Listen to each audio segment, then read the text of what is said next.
Pod Network Entertainment. So masasabi mong underpaid rin yung mga content creators? Oo, sobra. Diba? Kasi ako kunyari, pagpalagay natin wala akong ibang trabaho ngayon at ang trabaho ko lang ay Jack Logan content creator. Ang hirap. Oo. Ang hirap kasi unang-una, gamit. Mag-i-invest ka sa gamit Ayun, magkano na-invest mo sa gamit? Laki. Hindi Magkano biro. inabot, pare? Hindi biro Oo. ang gamit ko ngayon. Kasi may camera ka, may mga tripod ka, tapos Oo. meron ka pang manpower, hindi lang naman Yeah. one cam setup yan. Well, I started with, ang unang-una kong ginamit sa pagbablog is iPhone 6s. Kulay pink pa kasi Oo. cellphone ng misis ko. Oo.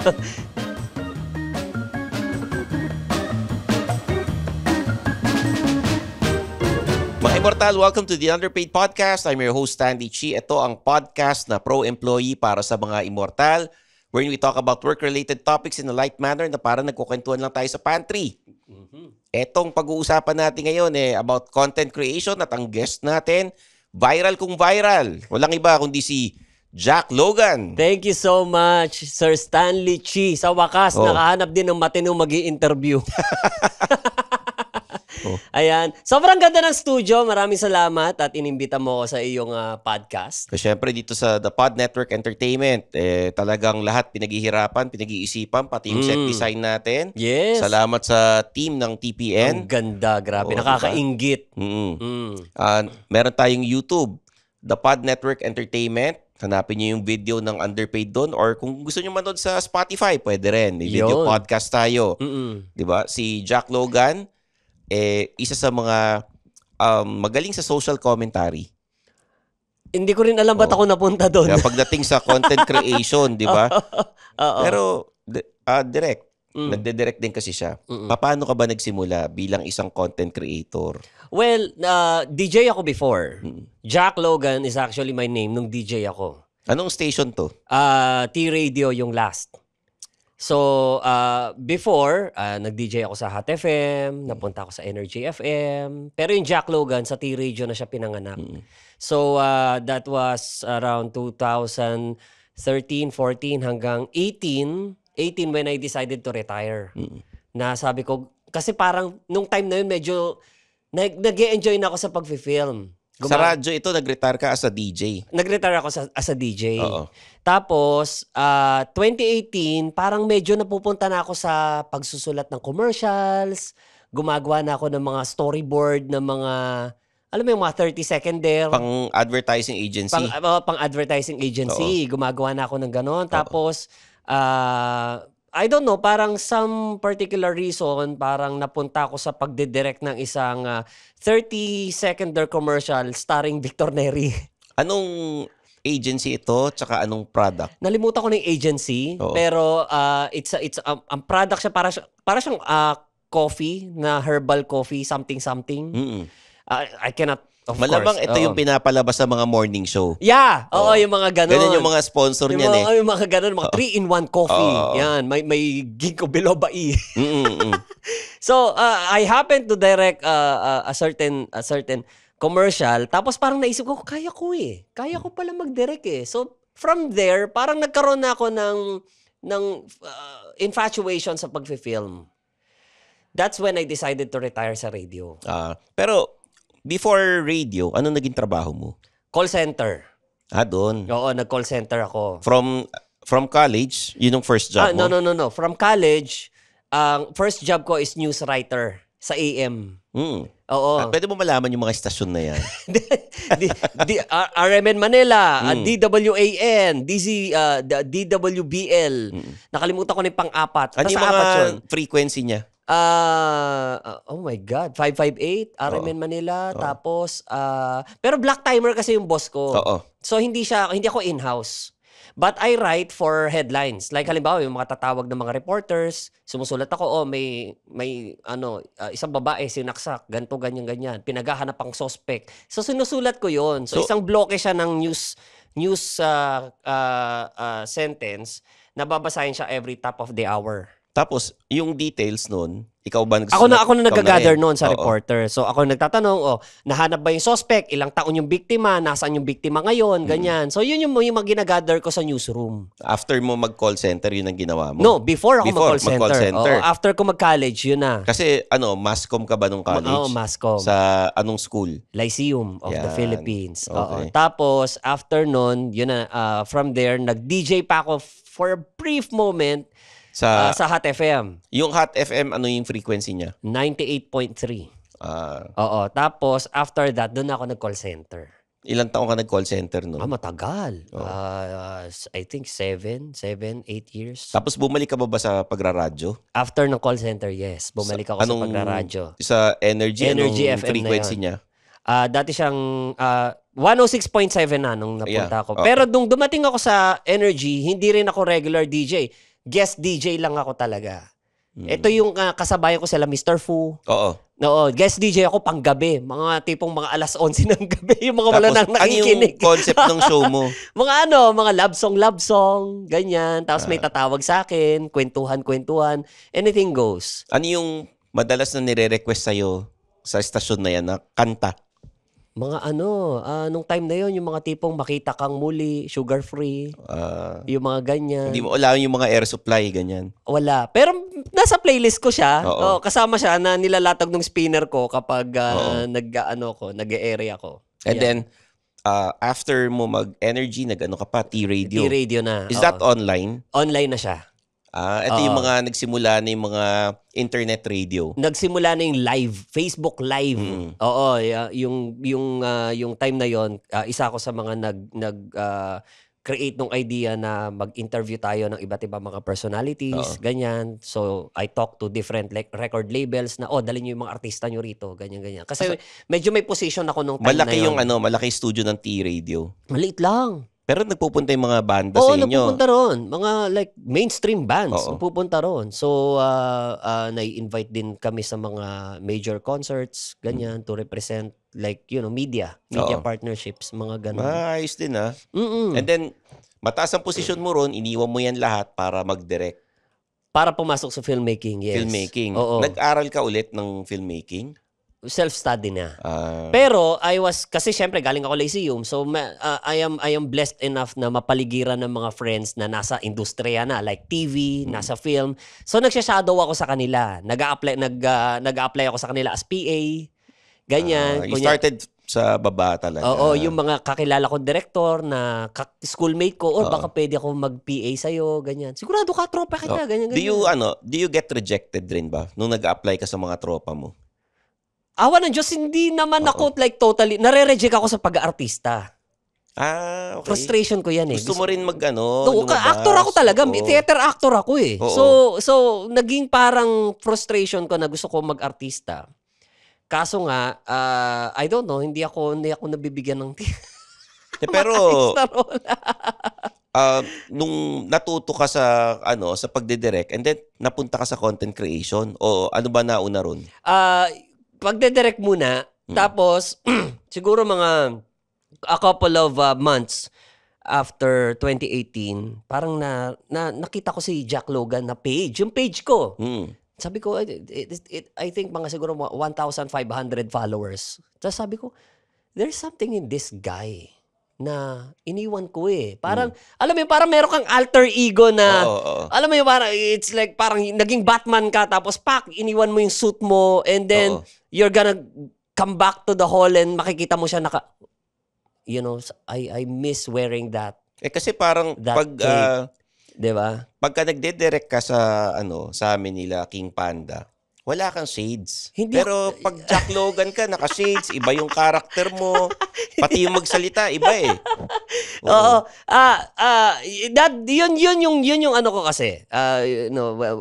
When I started creating the Jack Logan character sa social media. Oo. Kasi sa radyo, iba si Jack Logan. Si Jack persona Logan niya? sa radyo is like parang time now is 11 p.m. I really love John Hendricks Oo. ng campus radio. Mm. So parang masyadong loud and Medyo may gigil malalim. O, diba? Yeah. Oo. We're gonna give a shout out to Stanley Chi and this and that, blah, blah, blah. Ganyan-ganyan. Time check brought to you by blah, blah, blah. So kumbaga parang sabi ko, na-neglect ko tong page na to eh. Wala akong intention to make it grow. Pero sabi ko parang there's something in this name na, parang hey, come on, let's have fun. So, when I recreated the Jack Logan character, I wanted him to be like a masa figure na para kami kausap na addict sa kanto. Yeah, right, pre. What's up? Yo, alright. Yung ganong appeal. Ano yung first na nag-viral sa mga videos ni Jack Logan? Yung Pempem Machine. Anong Pempem Machine? Ano yung Pempem Machine? Naging overnight sensation ako doon. Nakikinig si Direk. Ano yung Pempem Machine? Ganito istorya niyan. Kakalabas ko lang ng heart center. I was 10 days on ICU dahil inatake ako sa puso. Oo. So, after 10 days, so nagpunta ako sa restaurant kasama ko yung friend ko. Sabi ko, let's do something. Balik tayo ulit. Kung ano may ginagawa natin, gawa tayo ulit, blah, blah, blah, ganyan-ganyan. Tapos nakita niya yon si Rem. Nakita niya yung video na yon na it's a Chinese-made or Chinese-invented na machine that you put your thing in and it, kind of para siyang para siyang yung sperm extractor. Oo. So, sabi ko, wala akong ano papangalan ko rito? Ganyan-ganyan. Sabi niya, I don't know, bahala ka sa buhay mo. So, gabi ko gawa ko ng script. So, kasi yun yung ginagawa kong content, no? Nagko-commentary ako sa mga viral videos. Like, nadapang lasing, ganyan. Tapos, mga weird na mga products. Ginagawan ko siya ng commercial. Kasi ganun ako sa radio. Nagsusulat ako ng ads. Nagbo-voice over ako ng mga commercial. So, yun yung ginawa ko ni Jack Logan. So, nung ginawa ko yung Pempem Machine, parang gawa ko na parang advertisement ng isang Chinese sperm extractor. Tapos sabi ko, ang tatawag ko rito? So, naisip ko yung ATM. Di ba? Automated teller machine. Oo. Di ba? So, naisip ko automated, tas Pempem Machine. So, ginawa ko siya, in-upload ko, overnight, kinabukasan, dami nagtatawagan sa akin. Teacher ko, classmate ko nung elementary, ex ko na hindi ko nakilala. Totoo yun. Ex mo na hindi mo kilala. Oo, hindi ko nakilala. Oo. Mga kaibigan ko na hindi ko na kinakausap. Hoy, pare, viral ka, ganyan-ganyan. Pinag-uusapan ka dito sa office, ganito, ganyan. Yung video mo nasa cafeteria, pinapanood, ganyan. So, yung parang ganon. Sabi ko, ano nangyari? Tapos yun, nakita ko 2 million views yung video ko overnight. Na gumawa ka ng script para sa Pempem Machine. Naalala mo pa ba yun? Pwede mo bang Ito ang automated Pempem Machine. Isa na naman ang invention ng mga inject na ganito, ganyan-ganyan. Basta ganun siya. Oo. Tapos yung inventor, may video rin siya. Tinanong namin ang inventor. Yung mga ganun. Alam mo, itong Pempem Machine, okay na okay talaga. Kung baga gumawa ka ng sarili mong script using the video. Yeah, radio style. Kasi ganun nga ako sa radio before. So, dati, pwede mong gawin yan eh. Ngayon, parang may ka-copyright hindi na. Although, meron lang akong tip sa mga nanonood ngayon, lalo yung mga content creators. Yung mga Chinese videos, medyo malambot sa copyright yan. Wala silang pakialam sa copyright. Basta videos ng mga China, Hong Kong. Hindi sila sobrang strict sa copyright. Actually, pwede mo namang gusto nga nila nire-upload mga video nila. Pwede mong pwede mong i-shoot yan na mag-isa. Tapos may kakilala ka na hindi marunong umarte. Tapos i-voice over mo, pwede rin yun. Yeah, pwede rin yun. So yun yung naging parang ni Jack Logan na from 1,500 followers. Parang nag-jump ako into like 10,000 to 50,000 followers at that time. And then tuloy-tuloy na, puro social commentary. Nagko-comment ka pag may balita. Hindi pa. Hindi pa, Hindi pa. Ano pa yun? Puro kalokohan pa rin ako. Oo. Yung mga weirdong mga product. Like, Sa Japan, di ba? May mga ganung yung mga panghilod sa likod. Oo. Yung mga ganon. Tapos yung mga yung mga tsinelas na may brush sa ibabaw. Buti hindi mo sinabing click the yellow basket para di ba? Kung uso ng yellow basket nung time niya, siguro sumikat ako sa TikTok. Oo. And then, tuloy-tuloy hanggang sa paano ka naman napunta sa social commentary? Writer ako eh. Oo. So bilang manunulat, syempre, I don't know kung ikaw na nararamdaman mo rin na parang may gusto kang isigaw. May gustong isigaw yung dibdib mo na beyond comedy. Na gusto kong gawang katatawanan tong isyong nararanasan natin. Pero siguro mas maganda kung magsiseryoso muna ako. So it started with the NAS Daily Issue sa kay Wangod. Apo Wangod. Yan, oo. Yun yung next kong viral sensation noon na nag-comment ako doon na parang bakit natin kailangang maghintay ng validation mula sa ibang lahi. So ang daming nag-ano noon. Naging seryoso na. Oo, na parang bakit kailangan nating i-validate tayo ng mga foreigner na vlogger? Bakit hindi tayo magtulungan ng mga Pilipinong mga vlogger and let's help each other rather than wait for them to recognize us? Like really, 'di ba? Ang dami-dami natin dito sa Pilipinas, ba't hindi tayo magtulungan? Oo. So yun yung naging parang ano ko noon. Doon ako nag-start mag-social commentary. Do you get haters sa mga ginagawa mo? Sobrang dami. Ano mga sinasabi sa'yo? Lalong-lalo na kapag usapan na ng may kinalaman na sa gobyerno, yung social commentary ko. Kasi syempre, alam mo naman, polarize ang ano natin, political landscape natin. So syempre, may ganitong kulay, may ganitong kulay. Syempre, as much as I would like to generalize my opinion, meron kasasabi, Jack, dilawan ka eh. Jack, DDS ka. Lahat na binrant na sa akin. Lahat na itinawag na sa akin. Ako, wala na rin akong ano. Bahala kayo dyan. But do you still upload consistently? Yeah, from time to time. Pero kasi syempre, I don't know kung okay lang. Kasi syempre madalas kami gumagawa ng content ni King Panda ngayon. So sobrang liit na lang ng time ko for creating contents para sa akin. So ginagawa ko yun, like from time to time gumagawa na lang ako ng reels. Pero still, active pa naman yung page. Oo. Pero dahil naging active ka sa directing, tinigil mo ng konti yung pag-upload sa Facebook. Hindi ba malaki magbayad si Facebook ngayon? Hindi naman ako kumubra ng malaki talaga eh. Oo. Kung ako, I'll be very honest. Hindi ako kumita ng malaki sa social media talaga.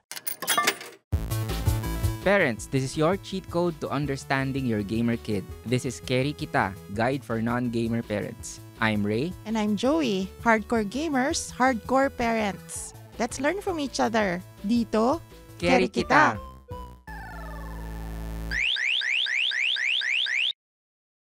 Siguro masasabi kong kumita ako na huling time na kumita ako ng malaki, pandemic sa YouTube. Sa YouTube. Oo. I think I earned like a little over 5,000 US. Doon pandemic? In 1 month. Sa YouTube no. Pandemic yun. Ito yung mga social commentary mo. Yung mga pempe machine. Ganon. Yung mga sa YouTube. Yung mga ginagawa ko before. I think that was the last time and somehow nakapagpundar ako ng kotse doon. Oo. Ngayon ba mahina na sa YouTube tsaka sa Facebook? Maganda pa rin naman sila kasi may bago ng algorithm ang Facebook ngayon na mas inaangat nila yung mga original content. So halimbawa, kunyari, kung ako nagpe-pempe machine pa rin hanggang ngayon, hindi na ako papansinin ng Facebook. Kasi hindi all original ang content ko eh. Nagko-commentary ako sa ibang content. So, mas inaangat ng Facebook yung from the very beginning, talagang all original yan. Can you give us a sample ng ballpark figure? Halimbawa, simulan natin sa news writer mo. Magkano bigayan doon? Baba pa. Nung news writer, panahon ni Dao Mingsi yan eh. Oo. Panahon ni Dao Mingsi yan. Oo, magkano nung time mo? I think I'm earning like 250 pesos a day. Okay. And then, when you became a DJ, dun sa yung first time mo naging DJ. Mababa pa rin yun. Siguro mga 10,000 a month. A month. Nung naging Energy FM, Magkano bigayan ng mga panahon na yun? Siguro mga 15, gano'n. 15 a month. And you Oo. get a time slot na 11 o'clock hanggang Like hanggang 1 or 2. 1 Hindi ako or 2. nagkakamali. O sabihin natin 3 Basta hours. ako huling umuwi nun. Oo, 3 hours. Tapos 15,000 a month. And then, naging By the way, hindi yung ano na yon na hindi siya hindi siya regular pay. Like Oo, kumbaga kasi- parang honorarium lang siya sa Oo. akin. No? Kasi ano siya yung parang, anong tawag mo guest yung DJ. guest DJ oo, ka eh. Hindi ako regular Oo. DJ nun. Tapos, naging commercial director ka. Oo. Yung commercial director para sa 3-in-1 coffee, magkano bigayan nun? Medyo malaki yun. Oo. I think ang una kong TF nung time na yun, 40,000 pesos. Oh, malaki na yun nung time na yun. Happy na ako nun. Malaki na yun. Oo, Oo. that was 2018. That's really good money And na. that was the time na pag pang morning show, doon mo lang mapapanood yung commercial mo. Oo. Hindi siya yung Para sa akin, para for being, parang bilang debut project. Okay na yun. And then, Happy na ako doon. nung nagsa-social commentary ka sa Facebook, magkano kita? Siguro mga iba-iba kasi sir eh. Oo, Ang hindi. Facebook hindi yan Minimum. contrary to popular belief, Oo. hindi pwedeng kumita ka ng 1,000 ngayon, next month 1,000 Oo, ulit. iba-iba yan Depende kung Iba-iba gaano yan. ka kasipag. Oo. Siguro kikita ka, like halimbawa, this month kikita kang 2,000 US. Next month, mga 800 lang. Oo. Kasi wala kang nag-viral. Next month, mga 700. Oo. Ganyan. So, iba-iba siya. Pero kaya, hindi ko pwedeng sabihin na yumaman ako or dumami pera ko sa social media. No. Kumbaga, ang talagang cash flow sa akin, yung pagiging manunulat ko. Oo. You have a regular gig right now as a writer-director. Nung mga panahon na ginagawa mo yung social media, saan ka nagsusulat nun? Sa computer. Hindi, yung saan ka nagsusulat ng mga yung pinagkakakitaan mo. nung mga yung mga nagiging projects ko. Oo. Meron ako mga regular na sinusulat na mga commercials noon sa abroad. Okay. Sumusulat ako ng may mga sinusulat ako mga parang anong tawag dito? Alam mo yung kunyari yung gamot. Oh. Meron siyang parang leaflet. You get clients from abroad. Oo. Tapos para kang freelance copywriter. Parang ganon. So, ako yung sumusulat noon. Kumbaga parang Ako yung nag-isip ng slogan. you get freelance work from mga Upwork, mga ganon. Hindi, parang direct siya. Direct siya sa akin. May mga contacts ka talaga. Friend of friend, Oo, refer ako, oo. ganyan. Hindi ako gumamit ng mga platform. So yun yung pinaka monthly mo. Sa Oo, ganon. doon kumikita ako ng matino doon. Like 2,000 a month. Steady. US yun. Oo, steady kumikita ako Oo. noon na freelance lang. So Yeah. masasabi mong underpaid rin yung mga content creators.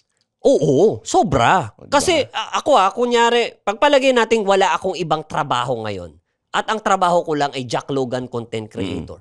Ang hirap. Oo. Ang hirap kasi unang-una, gamit. Mag-i-invest ka sa gamit Ayun, magkano na-invest mo sa gamit? Laki. Hindi Magkano biro. inabot, pare? Hindi biro Oo. ang gamit ko ngayon. Kasi may camera ka, may mga tripod ka, tapos Oo. meron ka pang manpower, hindi lang naman Yeah. one cam setup yan. Well, I started with, ang unang-una kong ginamit sa pagbablog is iPhone 6s. Kulay pink pa kasi Oo. cellphone ng misis ko. Oo. Yun yung unang-una kong ginamit sa pagbablog. And from there, ang gamit ko na ngayon is Sony na Cinema Line na camera. May mga mga 6 figures na yung halaga nun. Around 130. Oo. Body pa lang, wala pa yung lente ron. Yan yung ginagamit mo pag nag-shoot tayo sa Oo. Kilaking Oo, Panda. and I have 2 units. Tapos I have 4 sets of professional line na lapel. Magkano ang bayad mo per cameraman? Depende Kasi yan you have your own team You have Oo. your own cameraman, you De- have your own photographers, di ba? Depende yan sa level ng nila, ng work and expertise Oo. nila. And then you have your own video editor pa. Oo. Iba pang trabaho 'yon. So magkano yan? So minsan Halimbawa, pinapackage ko sila. Nakapackage. Oo, Halimbawa, kunyari, ito si ganito, you'll get paid siguro mga 4 figures. Tapos ikaw, bibigyan kita ng 5 figure kasi Okay. ito ang extra mong gagawin. okay. Ito ang responsibility mo, ganyan. So bibigyan kita ng additional kasi bibigyan kita ng responsibility na medyo mabigat na kapag dumating sa point na nagkamali, ikaw ang bubugbugin ko. So, ano yan? Per taping day or per episode ang bayad mo? Depende kasi siya eh. Merong per taping day. Oo. Kasi halimbawa, sa isang taping day, kukuha kami ng isang material lang. Oo. Or isang content lang. So, I pay this guy X for kung ano man yung gagawin nila for that day, plus ano magiging role nila sa post-production. So, ganun yun. Kumbaga parang, kasi, halimbawa, bigyan kitang idea. Sa mainstream, at nangyayari to ngayon hanggang ngayon nangyayari to, kaya may gigil ako sa industriya ng pelikula eh. Halimbawa, ang isang PA, babayaran niya ng 1,000 pesos. O, example lang yan. Hindi ako talaga Hindi talaga ganun ang bayad sa PA. Hindi ako ganun magbayad Oo. Pero anuin ko lang, nangyayari yan hanggang ngayon. 1,000 pesos per day. Per day. Bubugbugin mo yan. Pagagapangin mo hanggang kisame yan. Kasi magkakabit ng kortina, magkakabit ng ganito, ganyan. Bibili pa ng kape. Lahat. Oo. Tapos tagabili ng kape, tagatakbo, ganito, ganyan. Tapos, and they will only earn 1,000 pesos. And then, maghihintay ulit sila ng next project. Kaya lahat ng mga PA is dapat maraming kakilalang producer. Exactly. Director, ganyan. So, siguro kaya naging solid yung team namin is hindi ako nagde-depend on a per day basis. Na kumbaga, babayaran kita ng X, but I expect you to work not just one day, 3, 4, 5, to complete this entire thing. Okay. So that, sa susunod nating project, mas malaki ulit yung kukunin mo. Yun yung naging formula ko. Kasi galing ako doon. I was once paid 800 pesos to... anong pinagawa sa'yo doon sa 800 pesos na yan? Tagapunas ng pawis, tagabili ng yosi, ang masaklap pa, tatakbo ka sa gubat kasi nga, nagte-taping kayo sa gubat, yung tindahan nasa ibaba pa Sino yung pinunasan mo ng pawis na artista? ng bundok, di ba? Oo. So, yung mga gano'n na parang, na-realize ko na, if ever dumating yung araw at ibibless ako ni Lord na makabuo ng sarili kong production team, aalagaan ko. Ino-nurture ko so that hindi sila aalis sa akin. And we can create a super group na pag nagsama-sama kami, maganda ang i-deliver namin. Ay, tanong ko, sino yung pinunasan mo ng pawis? Clue. Sige. Dating mati ni Idol. May pogi-pogi naman. Mabait naman siya. It's just that yun yung binigay sa akin na role nung leader namin. CJ pa tawag sa akin. CJ, takbo ka. Dala mo ng bimpo si ganito. Sige. Yes po. At telenovela? Film. Oo. And then, naranasan ko pa na nagsushoot kami for 3 days straight. 3 araw. Natutulog kami sa ilalim ng puno, minsan sa kubo. Ito yung 800 per day, tagapunas ka ng pawis. Yeah, oo. 3 araw kami nagsushoot. Tapos ang trabaho ko, bukod sa pagiging PA, tagabilang ako ng props. Nag-i-inventory ako ng mga props. Ilan yung barrel, ilan yung ganito. Okay. Oo. Nawala yung papel natin tsaka yung ballpen Kasi pinapasulat ko, hindi ko pinapasabi kung sino yung mga ganung PPM ko na lang sa'yo. Oo, i-PM mo sa akin. So yung mga ganon, tapos 3 araw, hindi kami bayad. Hindi kami nabayaran. Ano nangyari? Wala, parang naghintay kami. Nakauwi na kami lahat-lahat. Tapos hanggang sa nagre-reklamo na sila sa GC. Nasaan na yung bayad namin? So ano yun? Dapat ang bayad sa'yo, 2-4. Yeah. Hinahabol niyo yun. Oo, 2-4. Nagbuwis buhay ka sa napakalayong lugar tapos di ka pa babayaran sa halagang 2-4. Ano yung, ikwento mo na lang, ano yung pinaka-worst experience mo sa isang artista yung ginawa sa'yo dahil nagpi-PA ka nun Awa ng Diyos, wala naman. Wala naman. Director, walang artistang umapi sa akin, walang director na umapi sa akin. Producer. Pero siguro ang masasabi kong pinaka-worst kong experience sa pagpipelikula is that, and this is true, I'm sure may makaka-relate nito sa akin, nasubukan kong kumain sa isang... Alam mo yung styrofoam na pack lunch? Ay, pack lunch. Yung natutupi. Yeah. Yeah. Nasubukan kumain sa ganon na ginupit. Isipin mo to yung styrofoam. Ginupit. Wala ng cover. Ginupit sa gitna. So wala ng cover. Tapos may isang cup ng rice. may kalahating galunggong. Kalahati Yes, oo. just the buntot, not the ulo. Oo. Oo. Tapos, 2 strip ng talong. And that's it. Bakit yun ang And, napunta and, sa'yo? and kumakain kami, hindi lang ako. The rest of us. Mm-mm. Kumakain kami sa ilalim ng puno ng nyug. Oo. While, habang on the side, kumakain kami, it's good food. Don't worry, props dun sa nagluto. Kahit Oo. paano masarap. Oo. While looking at the tent, where the director, And the actors, entire cast. the producer, na kumakain sila sa buffet. So, Bakit hindi kayo pwedeng kumain doon sa buffet? nagkaroon ako ng ganong hindi sama ng loob, pero tinanim ko siya sa sarili ko na hindi ko to gagawin sa sarili kong tao kapag nag-lead na ako ng production. Kung Bakit ano yung daw ganun kakainin. ang ginawa? I don't know. Oo. Hindi ko alam. Oo.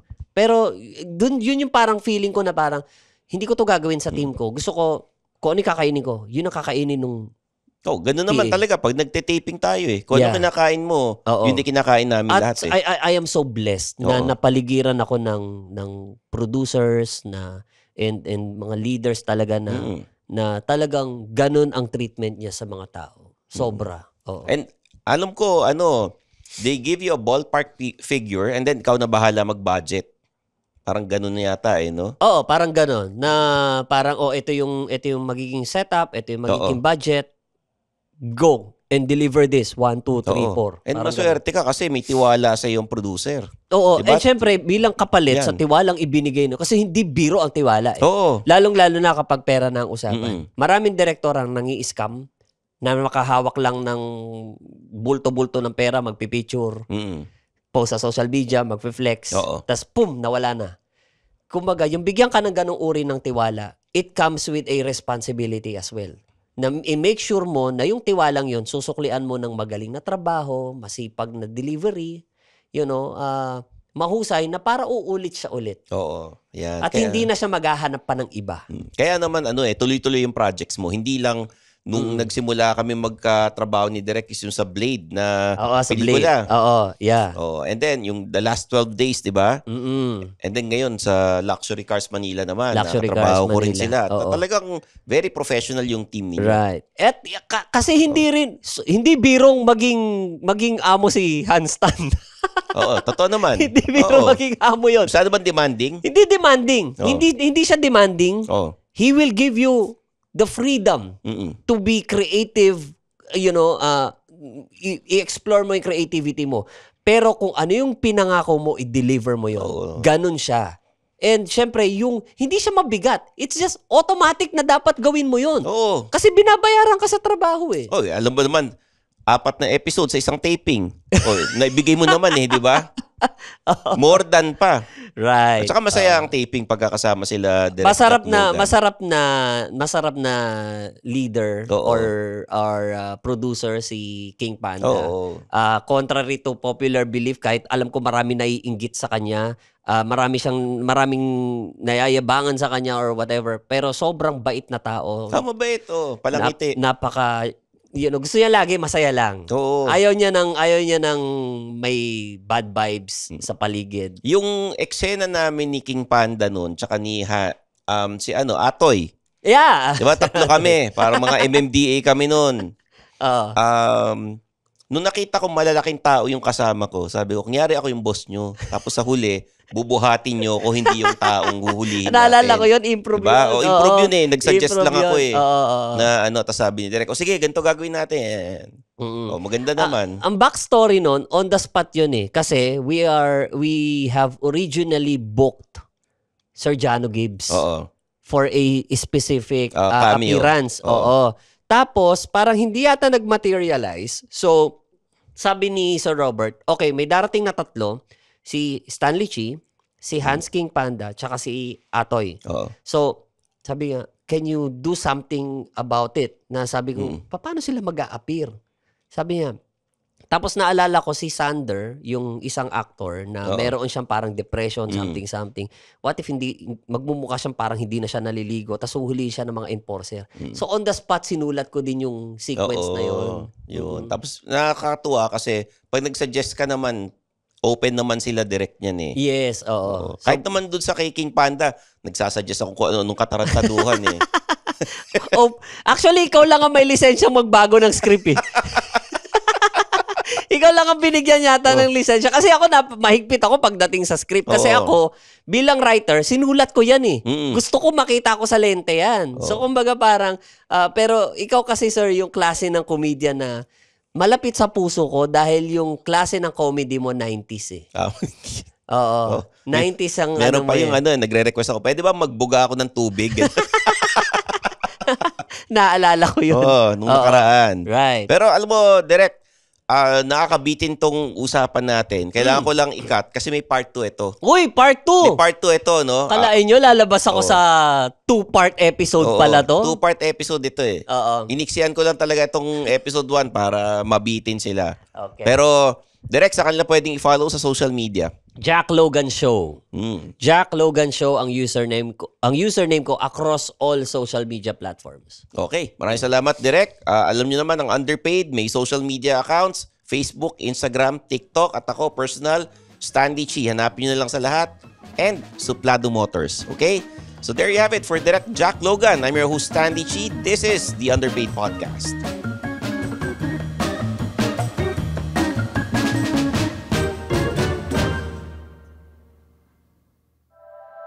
The opinions of podcast creators, hosts, and guests are not necessarily reflective of the official stance of the Pod Network Entertainment, its hosts, or other network programs. The content created by the people behind the podcast is personal and not meant to harm any religion, ethnicity, group, organization, company, or individual.